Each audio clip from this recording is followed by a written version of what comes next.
நேருக்கு நேராய் வரட்டும் நெஞ்சில் துணிவிருந்தால் என் கேள்விக்கு பதிலை தரட்டும் நேர்மை திறமிருந்தால்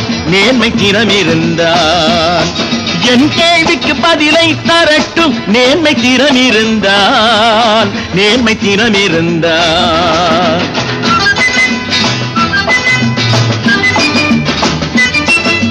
உழைப்போர் அனைவரும் ஒன்று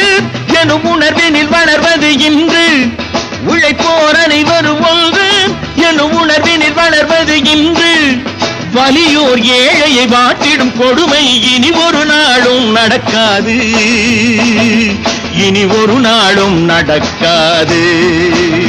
நேருக்கு நேராய் வரட்டும் நெஞ்சில் துணிவிருந்தால்